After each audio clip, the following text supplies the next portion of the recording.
celebrando el primer aniversario, pensaba que era adecuado tocar un pasaje que el Señor ha ido poniendo en mi corazón a lo largo de estos días. Y es un versículo corto, pero intenso. Y ahora al leerlo descubriréis por qué. Segunda de Corintios 7, versículo 1. Dice así la palabra de Dios. Por tanto, amados, teniendo estas promesas, limpiémonos de toda inmundicia de la carne y del espíritu, perfeccionando la santidad en el temor de Dios. Pablo comienza este capítulo 7 refiriéndose a sus lectores como amados, amados. Y esta no es una coletilla. A veces utilizamos frases hechas y algunas de ellas son muy útiles. Yo que tengo que viajar bastante, cuando llego a una congregación en la que me han invitado para predicar, no conozco el nombre de todos los que allí están. Y hay ciertas coletillas, por ejemplo la de hermano o hermana, que en un momento determinado son muy útiles, porque no te acuerdas del nombre y tú le saludas y dices, buenos días hermano, y no te estás equivocando. Y mejor así. Pero Pablo no utiliza esta palabra de amados como una coletilla aquí. De hecho, el apóstol que escribió muchas cartas es el autor más prolífico del Nuevo Testamento. Eso significa que la mayoría de los libros del Nuevo Testamento están escritos por él, un total de 13 epístolas escritas por Pablo. Y en todas esas cartas que escribe, solamente 6 veces utiliza el término amados. Y 4 de esas 6 veces las encontramos en relación a los corintios.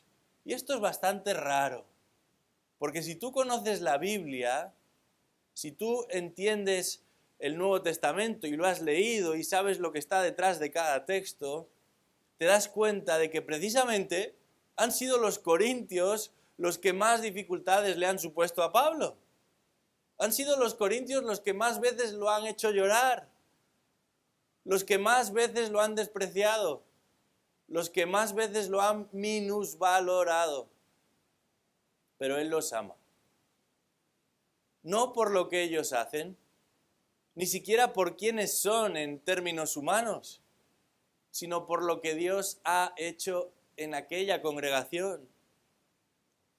Los ha salvado, los ha redimido, los ha adoptado por medio de la obra de Cristo. Son amados de Dios y por tanto de Pablo también. Así deberíamos tratar nosotros a los que están en Cristo, como amados. ¿Cómo tratar de otra manera a aquellos por los que Cristo derramó su sangre? Pero tristemente se oyen de tantas divisiones, de tantas disputas, de tantas tensiones, de tantas acusaciones entre los que son creyentes. Y esto no debe ser así. Y si en un momento sucede que tienes algo contra alguien, particularmente contra un hermano, acércate a él, háblale a él, resuélvelo con él. En el versículo 11 del capítulo 6, Pablo dice, nuestra boca se ha abierto a vosotros, oh Corintios, nuestro corazón se ha ensanchado. No porque sean un modelo de obediencia, no porque lo respetan, no porque reconozcan su trabajo. Todo lo contrario, lo han insultado, lo han rechazado, lo han menospreciado. Y lo que es peor, algunos se han desviado, no ya de su relación con Pablo, sino de su relación con Cristo.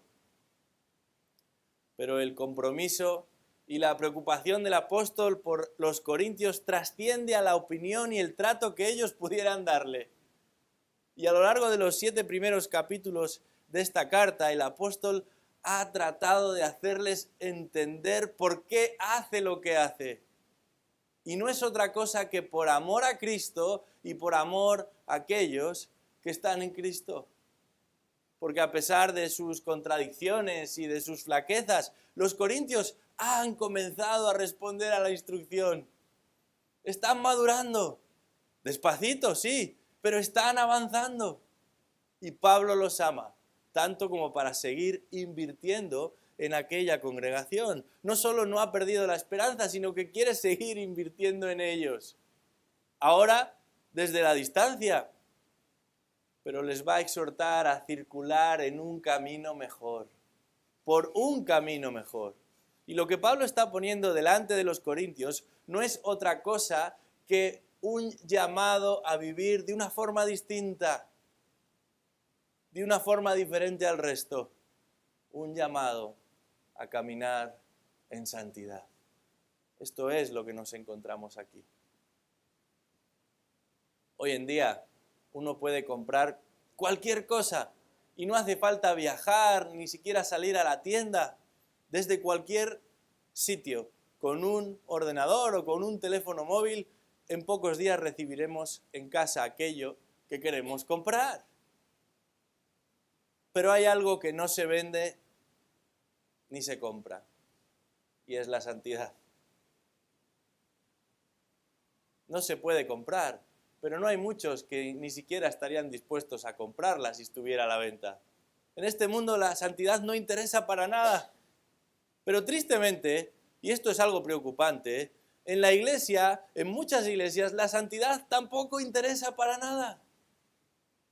Y sin embargo, cuando nos acercamos a las páginas de la Escritura, nos damos cuenta de que es algo inseparable de lo que es el cristianismo. Efesios 1, versículo 4, dice que Dios nos escogió en Él antes de la fundación del mundo. Y algunos se quedan ahí y empiezan a discutir y afirman si fue Dios o fueron ellos, o si fue el Espíritu de Dios o si fueron ellos. Y no siguen leyendo. Y se olvidan de cuál es el énfasis que el Espíritu de Dios está poniendo aquí. Dios nos escogió en Él antes de la fundación del mundo, ¿para qué? Para que fuésemos santos y sin mancha delante de Él. Hasta el punto que llega a decir el autor de Hebreos que sin ella, sin la santidad, nadie verá al Señor. Esto es algo importante. No es una doctrina, una enseñanza que de vez en cuando toca porque no podemos pasarla por alto, volver a insistir en ella. Es crucial, es esencial. Y en este versículo tenemos delante 3 razones fundamentales que la palabra de Dios nos ofrece para que caminemos en santidad. Y de eso quisiera hablaros en esta mañana. Cumplimos un año como congregación, pero si queremos avanzar como grupo y como individuos, si queremos agradar a Dios como grupo, pero también como individuos, necesitamos vivir en santidad.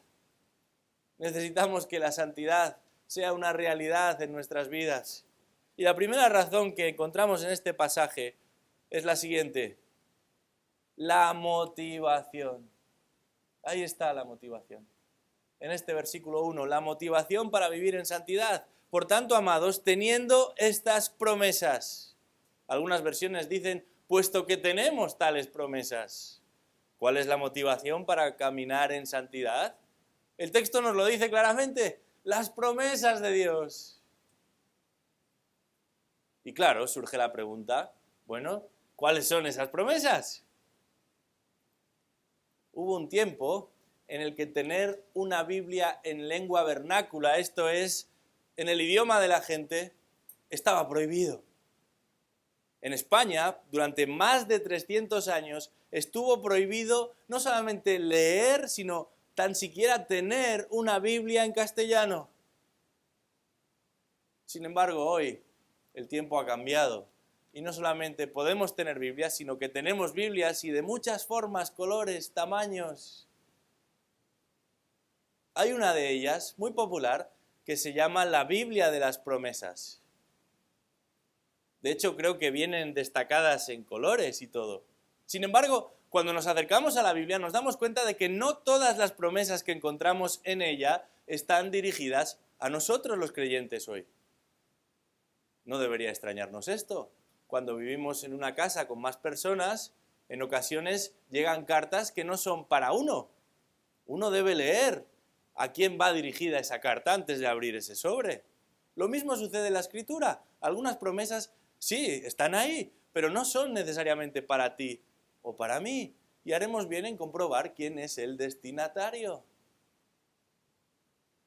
Pero en este texto Pablo apela a nuestras promesas. El apóstol dice, tenemos nosotros tales promesas. Y esta palabra tener nos habla de posesión. No son de otros, son nuestras promesas. No son para otros, son para nosotros, para los que están en Cristo. Unas promesas específicas, concretas, particulares, preciosas. Pero, ¿cuáles son? Bueno, vamos a leer desde la segunda parte del versículo 16 del capítulo 6 de 2 Corintios 7, porque ahí Pablo va a enumerar las promesas a las que se está refiriendo. Dice, porque nosotros somos el templo del Dios vivo, como Dios dijo, habitaré en ellos y andaré entre ellos, y seré su Dios y ellos serán mi pueblo. Por tanto, salid de en medio de ellos y apartaos, dice el Señor, y no toquéis lo inmundo, y yo os recibiré. Y yo seré para vosotros padre, y vosotros seréis para mí hijos e hijas, dice el Señor Todopoderoso. ¿Cuáles son esas promesas? Hay 4 promesas en estos versículos. La primera tiene que ver con la presencia de Dios.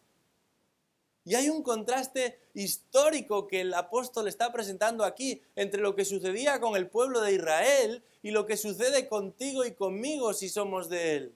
Ahí se nos habla de que el creyente, en el versículo 16 se dice esto, es templo de Dios. Sabemos que los judíos tenían un templo en Jerusalén. Era un edificio imponente. Personas extranjeras incluso viajaban de vez en cuando en la época de máximo esplendor para conocer ese templo, para visitar ese templo, aunque fuese desde la parte exterior. Y sin embargo, aunque los judíos al menos una vez al año debían viajar a Jerusalén para celebrar fiestas particulares y presentar sus sacrificios en aquel templo, nunca jamás tenían acceso al lugar santísimo dentro de ese templo.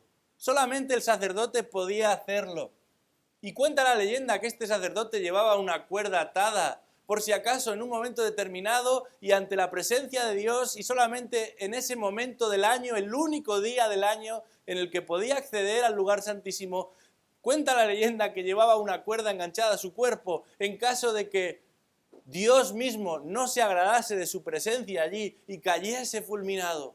Y como nadie podría entrar a retirar su cuerpo, tirarían de esa cuerda y lo sacarían de allí.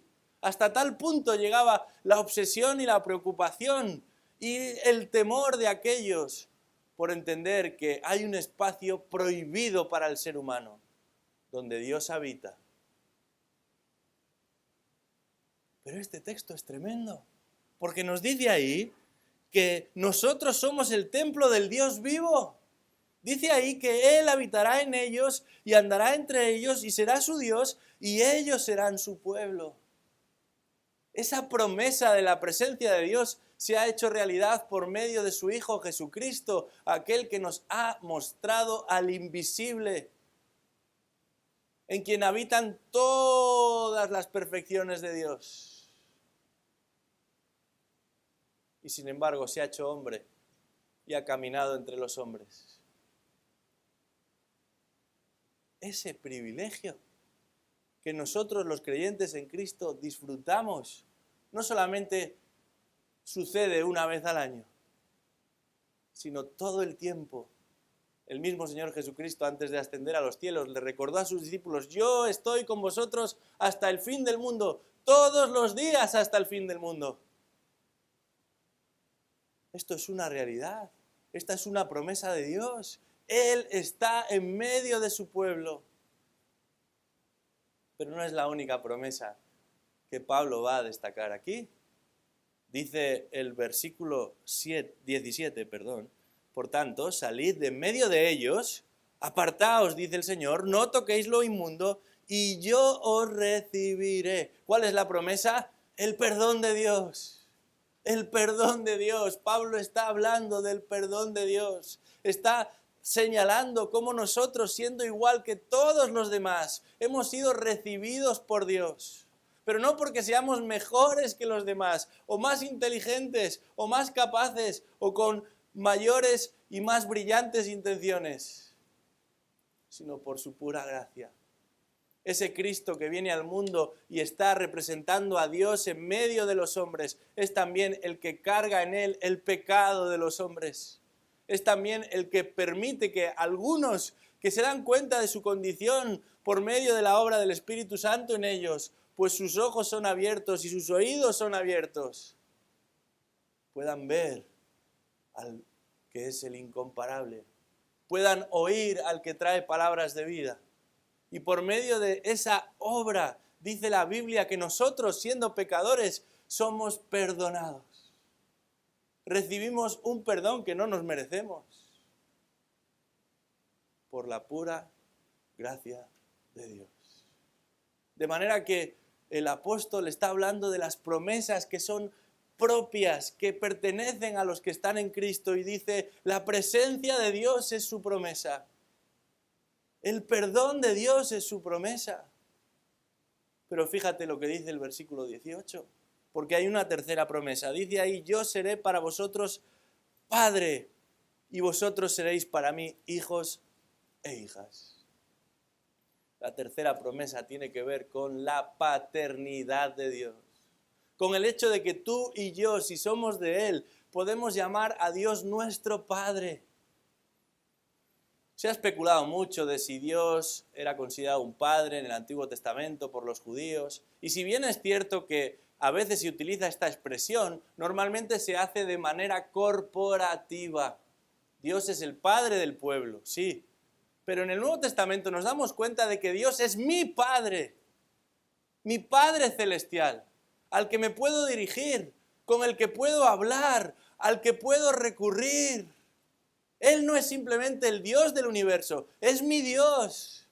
Es el Señor de todo lo que existe, pero es el Señor de mi vida. Y Él mismo distingue aquí y dice, vosotros seréis para mí hijos e hijas. Él distingue entre los suyos. No somos una masa deforme, ni siquiera uniforme. Él nos conoce por nombre, porque nuestros nombres han sido escritos en su libro. Y es por medio de ese cuidado y de esa intención preciosa que Dios ha tenido, como dice el texto que leíamos antes, desde antes de la fundación del mundo, que hoy, día 2 de octubre de 2022, podemos decir, Él es nuestro Padre. Él nos ha adoptado. Somos de Él, le pertenecemos a Él, pero Él nos cuida con un amor inigualable. ¡Qué promesa de parte de Dios! Él no es un simple ídolo al que le presentamos ofrendas y sacrificios para que no nos consuma. Él es nuestro Padre. Y no como cualquier padre humano, yo estoy en esa lista. Me equivoco todo el tiempo, fallo constantemente, no mido, a veces me quedo corto y a veces me paso de largo. Soy un padre humano, no puedo ser el referente. Él es el referente, nunca se equivoca, nunca se queda corto, nunca se pasa de largo. Él es nuestro Padre. Pero hay una promesa más, y está en el versículo 18. Él termina diciendo, dice el Señor Todopoderoso. No habla cualquiera, habla el Todopoderoso, el que tiene y contiene todo poder. No se trata que ya lo hemos experimentado en el pasado, es que Él promete que esto es una realidad también para el futuro y lo garantiza porque es el Todopoderoso. Yo puedo prometerte lo que pueda concebir mi mente y salir de mi boca, pero no puedo garantizarlo porque no tengo el poder para llevarlo a cabo. Pero Él sí lo ha demostrado, lo demuestra y lo demostrará. Y no solo eso, ha prometido que ese poder está a disposición de los suyos. Él es generoso, Él comparte de lo suyo. Y nosotros, sus hijos, tenemos a disposición nuestra los recursos que Dios nos da. Estas promesas son específicas, son concretas, son particulares, son preciosas, pero también vinculantes, dice Pablo. Dicho de otra manera, estas promesas nos motivan a vivir en santidad, pero también nos obligan a vivir en santidad. Son un regalo, pero son una responsabilidad. Esto ha de ser una realidad para todo creyente verdadero, no solamente para algunos. Porque el cristiano es mucho más que uno que afirma con su boca ciertas verdades, o que practica determinados ritos religiosos, o que entiende con su mente ciertas ideas. Es ante todo una nueva realidad vital. Somos nueva criatura. Hemos nacido de nuevo. Hemos nacido de arriba. Somos hijos de Dios. Él nos ha comprado para sí. Y como el apóstol un día dirá también, la realidad de todo cristiano genuino es que ya no vivo yo, sino que vive Cristo en mí. El cristiano es uno que disfruta de la presencia de Dios en su vida, que experimenta el perdón de Dios en su vida, que tiene a Dios por Padre y que cuenta con el poder de Dios operando también en él. Y no podemos vivir de espaldas a esto, pero tampoco queremos vivir de espaldas a esto si somos del Señor. Es por eso que, como el salmista, podemos decir, la hermosura de tu santidad. No es una carga pesada, no es una molestia, no es simplemente algo que tenemos que hacer, es algo que queremos hacer porque queremos caminar por donde Cristo anduvo. Queremos responder como Cristo respondió. Queremos hablar como Cristo habló. Nuestro ejemplo es Él. Nuestro contentamiento está en Él. Nuestro gozo está en Él. Nuestra esperanza está en Él. Por eso, las promesas de Dios son las motivaciones que necesitamos, pero también la garantía que necesitamos para que podamos vivir en santidad. Su promesa nos acompaña y Él nos ayuda en nuestra debilidad. Él nos anima cuando todo se nubla a nuestro alrededor. Él nos protege aún de peligros y de enemigos que ni siquiera conocemos. Su perdón nos califica, nos ha liberado de nuestras cargas. Podemos caminar en santidad porque Él ha abierto un camino nuevo y vivo. Pero además su paternidad nos compromete. Él es nuestro Padre. Vamos por un momento a Primera de Pedro, capítulo 1. Me gustaría hacer énfasis en lo que el apóstol hace énfasis aquí. Primera de Pedro 1, comenzamos nuestra lectura en el versículo 14.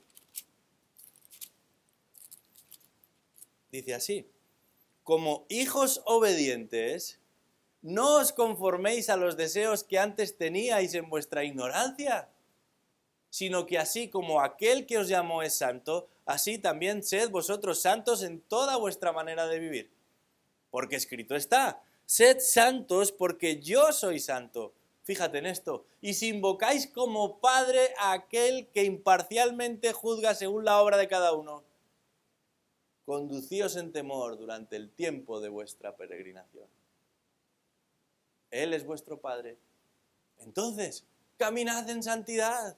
Y añade, sabiendo que no fuisteis redimidos de vuestra vana manera de vivir, heredada de vuestros padres humanos, pecadores, igual que vosotros, con cosas perecederas como oro o plata, sino con sangre preciosa, como de un cordero sin tacha y sin mancha, la sangre de Cristo. Porque Él estaba preparado desde antes de la fundación del mundo, la misma idea, pero se ha manifestado en estos últimos tiempos por amor a vosotros, que por medio de él sois creyentes en Dios, que le resucitó de entre los muertos y le dio gloria, de manera que vuestra fe y esperanza sean en Dios. El contraste es claro. Él es nuestro Padre.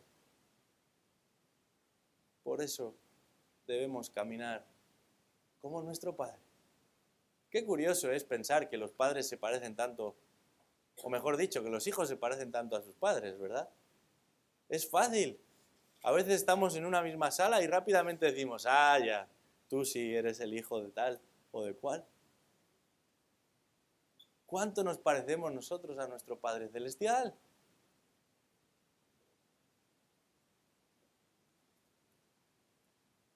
Hemos dicho que su poder nos asiste, que Él suple lo que a nosotros nos falta, que el mismo poder que fue capaz de librarnos del dominio de Satanás es el mismo poder capaz de rescatarnos de la senda que lleva a la perdición y colocarnos en el único camino que lleva a la vida. Ese es el poder que obra en nosotros para santificación.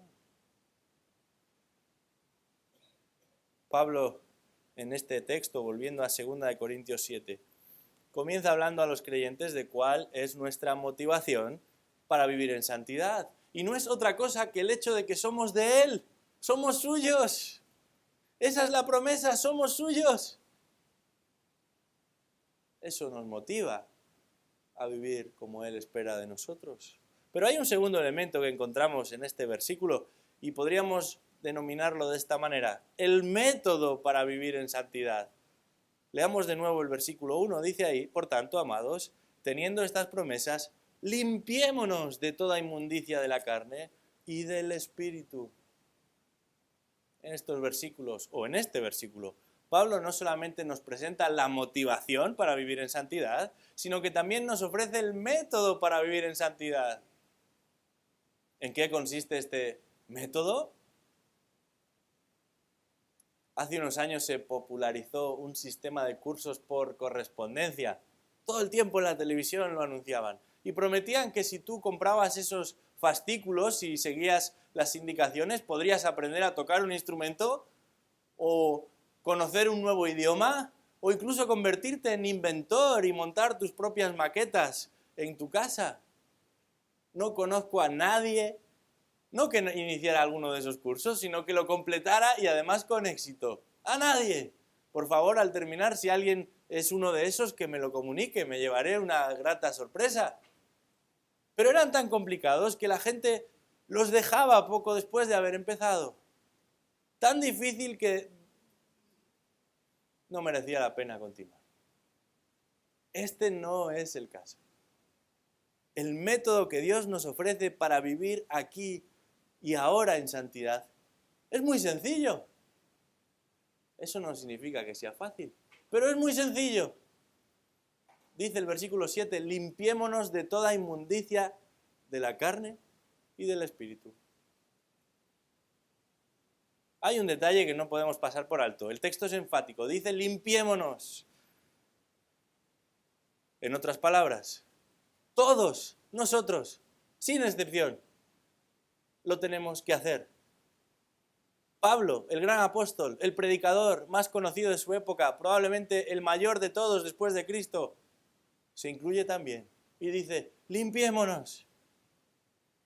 Todos tenemos que aplicar el método. No importa si eres alto, si eres bajo, si eres guapo, si eres feo, si eres cristiano de quinta generación o si te convertiste hace tan solo unos minutos. Tienes que aplicar el método y tienes que aplicarlo tú. Eso es lo que Dios te está pidiendo aquí. Recuerdo mis años de estudiante compartiendo piso. No todo es sano y saludable recordar. Pero de vez en cuando mis padres venían a visitarme. Y sobre todo mi madre me preguntaba al ver cómo estaba todo: ¿cuándo fue la última vez que limpiasteis por aquí? Yo pensé en una respuesta que fuese verdad, pero al mismo tiempo que no diese demasiadas pistas. Y respondía, no hace tanto. ¿No hace tanto? Pero los efectos de esa limpieza quedaban muy diluidos con el tiempo. Pablo dice, limpiémonos de toda inmundicia. Se trata de una acción constante, que ha de ser repetida en el tiempo, porque nos enfrentamos a una amenaza constante, que se repite en el tiempo. Y no importa cuánto hayamos limpiado en el pasado, si no continuamos limpiando hoy. Si dejamos de hacerlo hoy. Esa palabra inmundicia puede ser traducida también como polución o como contaminación.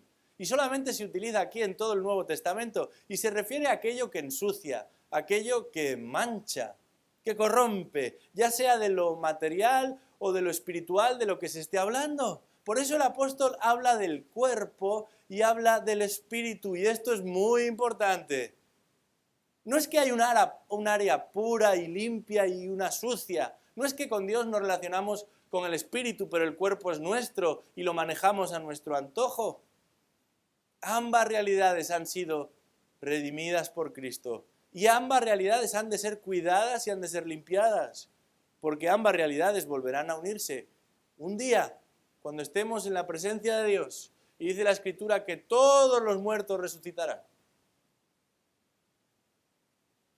¿O es que quieres estar mitad de tu persona en el cielo y mitad de tu persona en el infierno? Me parece que no. Somos una realidad, alma y cuerpo, y ambos han sido redimidos por Cristo.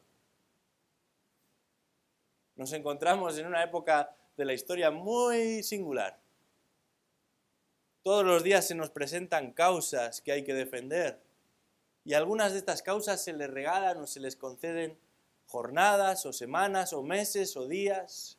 Y durante todo ese periodo se está destacando que debemos concienciarnos por esto y por lo otro. Muchas personas en nuestro alrededor hoy preocupadas por la contaminación. Muchas personas a nuestro alrededor preocupadas por lo que le va a suceder al mundo dentro de 50, de 100, de 300, de 1000 años. Dispuestas a tomar medidas drásticas. Empezar a reciclar no solamente en 1 o en 2, sino en 3, 4, 5, 6 e innumerables recipientes. Dejar de comer carne para cuidar el medio ambiente, incluso alimentarse a base de insectos si es necesario, para no estropear el lugar en el que están. Ayer leía que en Argentina ofrecen gratuitamente ligar las trompas de falopio de las jovencitas a partir de 16 años para que no tengan hijos. No porque están enfermas, sino porque de esa manera cooperarán a que el mundo sea un lugar mejor. Lo mismo sucede con los chicos y a partir de los 16 años les ofrecen gratuitamente las vasectomías para que no puedan tener hijos. No porque estén enfermos, sino para que este mundo sea un lugar mejor, no reproduciéndose como hasta ahora. Bueno, este mundo sigue su curso, que haga lo que quiera cada uno. Pero yo me pregunto, ¿cuántos están preocupados por la condición de su alma al mismo nivel que están preocupados por la condición del envoltorio, de lo que nos rodea, de este mundo? Que hoy está, pero mañana dejará de ser. Porque esto no responde a un cierto esnobismo o moda cristiana, no es algo para solamente algunos concienciados del lugar, es para todos aquellos que han sido impactados con un evangelio transformador. Para los que están en Cristo, las cosas viejas pasaron, he aquí todas son hechas nuevas. Y eso significa que aquello que te caracterizaba en tu vida pasada no puede ser una realidad en tu día hoy. Si has nacido de nuevo, eres otra persona, tienes que ser otra persona. Eres templo del Espíritu Santo y eso ha de suponer un cambio. No sé si te ha pasado alguna vez que llegas a casa de alguien invitado y comienza a enseñártelo todo.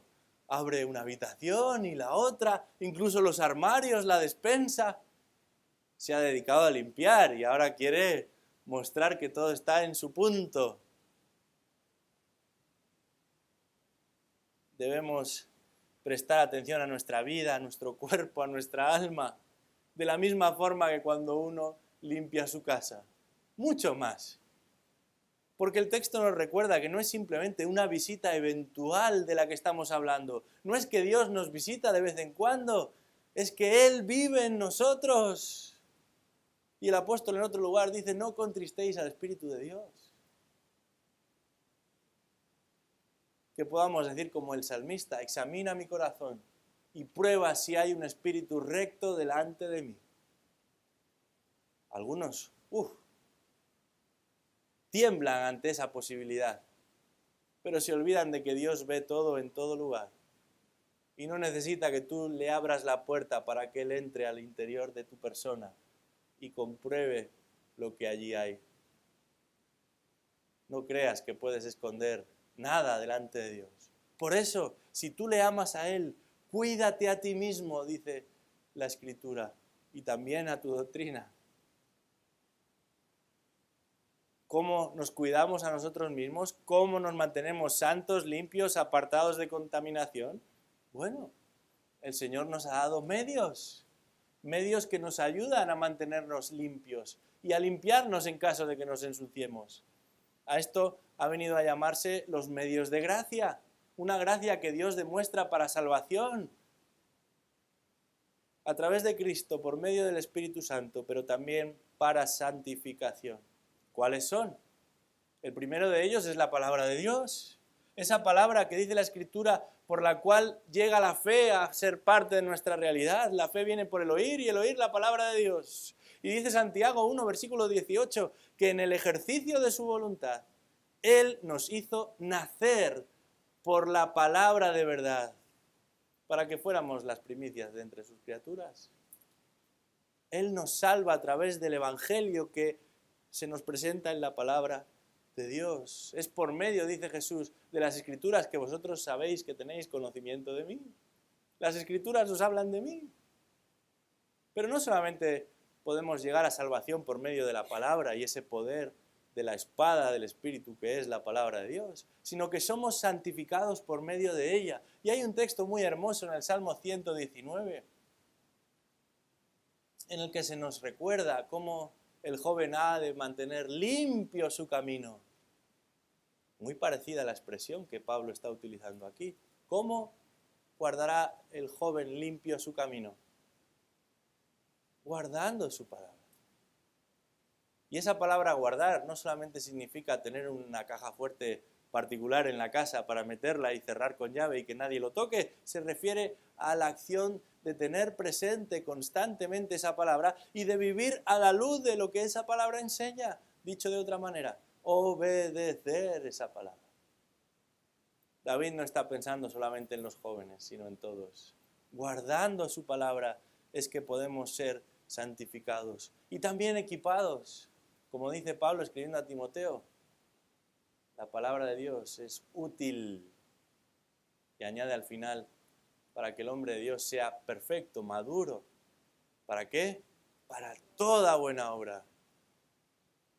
Pero hay otro medio que también Dios usa para limpiarnos, para santificarnos, para ayudarnos, y es la oración. A través de la oración accedemos a la misma presencia de Dios.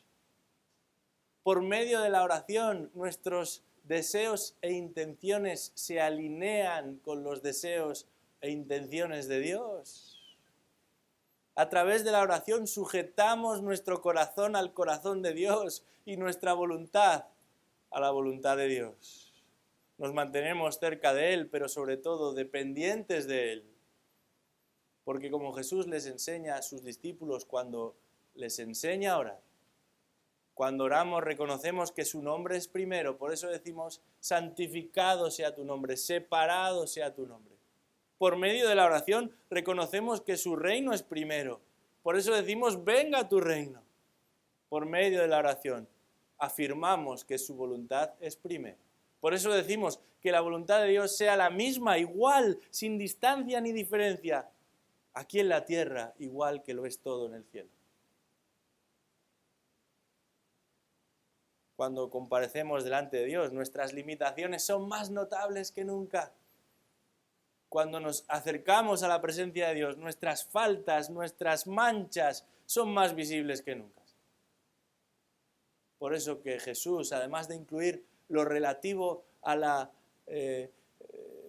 grandeza de Dios en la oración, aún a la necesidad del hombre por medio del pan nuestro de cada día, como hemos venido estudiando ahí en Mateo capítulo 6, se habla también de pedir perdón y de perdonar. Se habla también de resistir la tentación y de escapar la tentación.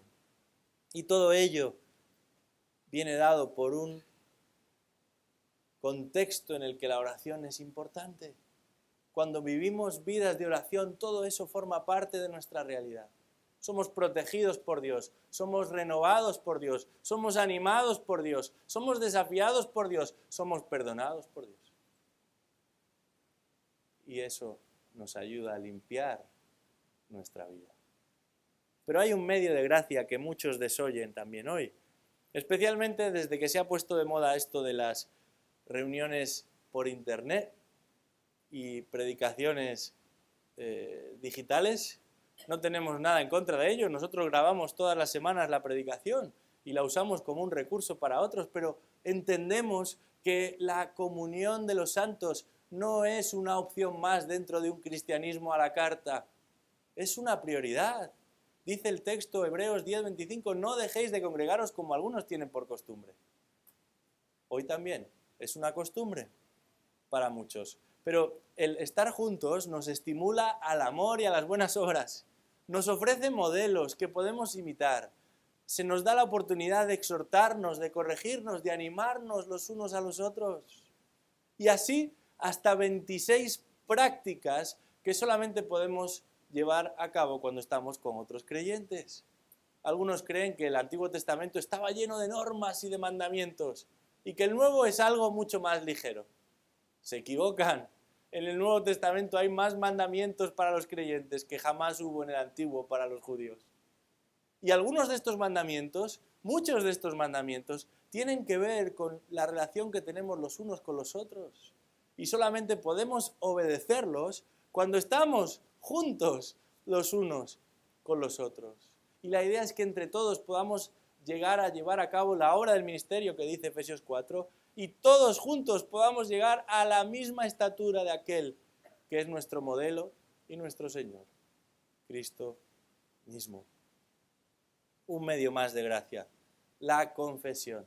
Hemos hablado de la palabra, de la oración, hemos hablado de la comunión, y hay uno más, que muchas veces en un contexto como el nuestro, donde confesión para la gran mayoría tiene que ver con meterse en un cuartito oscuro y presentarse delante de alguien más al que nos confesamos, pues nos resulta extraño y a veces incluso molesto. Pero hay un tipo de oración, dice la Escritura, que es la oración de confesión. Primera de Juan 1, versículo 9. Si confesamos nuestros pecados, Él es fiel y es justo para perdonar nuestros pecados y limpiarnos de toda maldad. Otro medio que Dios utiliza para limpiarnos, como estamos viendo en nuestro texto. ¿Sabes lo que significa la palabra confesión? Es muy interesante. El término original en el griego es homologeo. Logos, palabra, homo, igual que, hablar lo mismo. Decir lo mismo que ¿qué? Que tus palabras expresen la realidad de lo que ha sucedido. Ni más ni menos es confesar. Es decirle a Dios con total transparencia lo que realmente ha sucedido. Eso es la confesión. Apunta a una correspondencia absoluta entre lo que decimos y aquello que hemos hecho. Si eres del Señor, igual que aquellos discípulos, vas a necesitar muchas veces lavar tus pies, porque en el camino hay polvo. Nos manchamos los pies. No todo el cuerpo, como el Señor le enseñó al Pedro, ya eres del Señor, pero sí los pies nos manchamos y tenemos la necesidad de confesar. De alguna manera, la persona que no confiesa su pecado, y en particular el creyente que no confiesa su pecado, es como ese globo que comenzamos a hinchar y cada vez es más grande, pero al final, tarde o temprano, explotará. Cada vez más culpa, cada vez más remordimiento, cada vez más amargura, y el gozo se va. Las ganas de orar se van, las ganas de leer se van, las ganas de congregarnos se van, y todos esos medios que Dios ha diseñado para mantenernos en santidad, los ponemos a un lado. Pero tarde o temprano la situación no es sostenible, explotaremos. Esto nos lo describe perfectamente el Salmo número 32. Allí nos encontramos a un hombre que dice que mientras guardó y escondió su pecado, su cuerpo entero se consumía. Enfermó porque no quería reconocer su pecado. Hasta ese punto llegó la culpa a dominar su propia realidad. Pero qué distinta es su experiencia una vez que ora y pide al Señor perdón. Y por eso anima a todos los lectores a que oren a Él. Que todo santo ore a ti, dice el texto. No necesitamos un sacerdote, Cristo es nuestro mediador. Él está con nosotros y nos ha provisto de los recursos que necesitamos. Del método que necesitamos para poder no simplemente esperar su regreso, sino avanzar a su encuentro. Hemos hablado de motivación. Hemos hablado del método. Y la tercera razón que Pablo nos ofrece no es otra que la meta para caminar en santidad. Volvemos de nuevo a nuestro texto, 2 Corintios 7:1. Fijaos cómo termina el versículo. Dice, perfeccionando la santidad en el temor de Dios. La meta es aquello a lo que aspiramos. Es hacia dónde nos encaminamos. La traducción literal de esta frase es la siguiente: alcanzando santidad en el temor de Dios. Esta es nuestra meta, este es nuestro objetivo. Esto es lo que debemos buscar constantemente. Por eso algunas versiones lo traducen como perfeccionando, tratando de expresar que se trata de algo que consiste en algo continuado todos los días, cada día, que vamos avanzando un poquito más y un poquito mejor, ¿verdad? Como el que practica cualquier deporte y al principio no sabe ni agarrar la raqueta, pero poco a poco ya responde y cada vez más fuerte y al final termina hasta ganando un partido. Esto es lo que sucede con el creyente cuando va avanzando y perfeccionando la santidad en el temor del Señor. Pero esta santidad no solamente tiene que ver con dejar de hacer lo que no conviene, también incluye empezar a hacer lo que sí conviene. No solamente consiste en una lista de noes, también incluye una lista de síes. Un autor, J.C. Ryle, escribió un libro, La Santidad. Os lo recomiendo. Creo que es el que mejor ha captado en qué consiste esto. Y dice, el hombre santo no permanecerá inactivo todo el día. No se contentará con no hacer daño. Tratará de hacer el bien. Se esforzará todo lo posible por ser útil en su época y generación y de aliviar las necesidades espirituales y los sufrimientos a su alrededor. Pablo ha estado hablando de separación en los versículos anteriores. Y la separación está muy ligada a esta idea de santidad. Separación de lo que no conviene, pero también consagración a lo que sí conviene. Dedicación a lo que sí conviene. Una dedicación constante y perfeccionadora. No se trata de hacer por hacer, ni de servir por servir. No simplemente es trabajo o disposición, sino devoción. Devoción por Dios, pasión por Dios, admiración por Dios. Por eso Pablo dice, perfeccionando la santidad en el temor de Dios. Esto es muy importante porque el temor de Dios no es simplemente miedo de Dios. No es que nos asustamos y tenemos miedo a las consecuencias. Es que admiramos de tal manera a Dios. Es que nos asombra de tal manera a Dios que todo lo que hacemos y lo que somos se lo queremos dedicar a Él.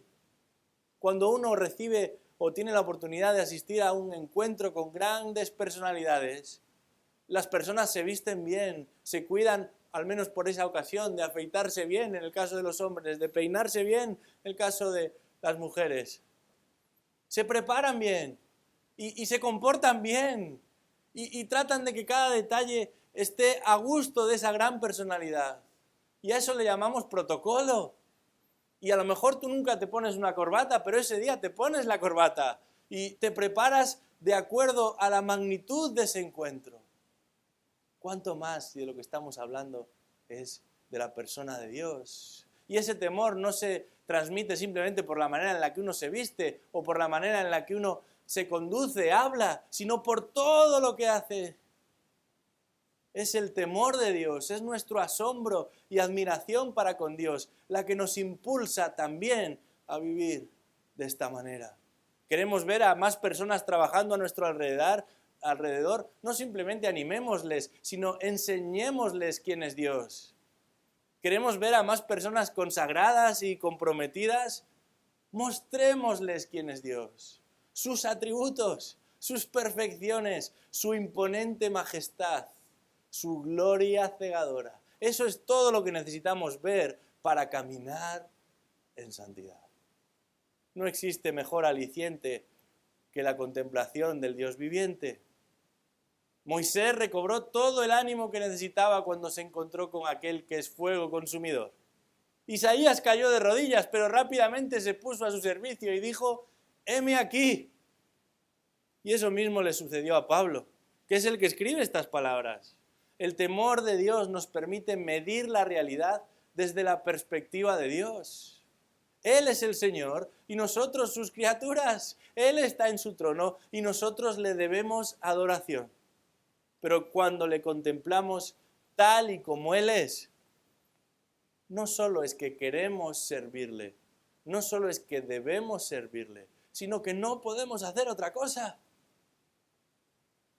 ¿Y quién mejor que Cristo para observar, para entender, para captar a la persona de Dios? Hay un himno que conozco desde que era niño y os lo voy a leer. Dice: «Cuando vemos el rostro de Cristo, nuestra culpa y pecado sentimos.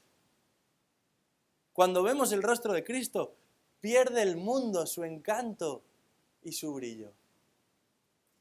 Cuando vemos el rostro de Cristo, se consuela nuestra alma afligida. Su mirada de amor, su presencia y favor infunde en nosotros valor. Yo veo tal gloria en Jesús. Tal gloria yo veo en su cruz, que el mundo perdió su atractivo. Señor de mi vida es Jesús». Este es nuestro Dios. Hace un tiempo se hizo viral la imagen de un corredor que celebraba la victoria después de horas participando en su prueba, pero lo hacía antes de cruzar la meta. Pensaba que era el primero, que nadie más estaba a su lado, y de repente otro corredor lo adelantó y ganó la carrera. Sería una verdadera desgracia que algo así le ocurriese a alguno de los que están aquí hoy en este lugar, derrotados ante la misma meta. Nuestro texto es claro. Pablo estaba verdaderamente preocupado por el bienestar espiritual de los corintios. Había trabajado con ellos y entre ellos. Era uno de ellos. Conocía de su legado, de sus victorias, de sus luchas. Pero a pesar de la distancia y aún de la incomprensión, insistía en esta misma realidad. Para el creyente solo hay un camino. El mejor camino. El camino de santidad. En este día quisiera terminar mi exposición con las palabras del primer obrero nunca jamás encomendado por la iglesia de la que yo provengo, allí en Marín. Llegó a España en 1882, más bien a ese pueblo. Predicó el evangelio durante meses y cientos de personas se convirtieron. Trabajó incansablemente hasta el día de su muerte.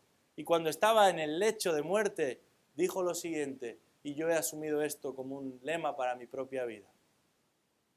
Mi última palabra, mis hermanos, es que se consagren al Señor y vivan para Él más que nunca. Y mi palabra para los que no son del Señor es que huyan de la condenación eterna cuanto antes para refugiarse en Cristo. Que así sea. Vamos a orar. Señor, qué privilegio. Nos has tomado de tu mano y nos has rescatado de nuestra vana manera de vivir. Y lo has hecho para demostrar tu poder, tu gloria y tu misericordia. Pero ahora también, con aquellos a los que has rescatado, quieres seguir mostrando tu gloria, tu poder y tu misericordia, santificando sus vidas, cambiándolos, de tal manera que lleguen a ser irreconocibles a lo que un día fueron, pero semejantes a Cristo, que es lo que un día serán. Y es por eso que te pedimos que todos los que somos de ti asumamos este compromiso de hacer todo lo que esté en nuestra mano, cada día, para avanzar en conformidad con Cristo. Porque eso es lo que hemos sido llamados a ser. Y eso es lo que seremos por toda la eternidad. Hijos de Dios.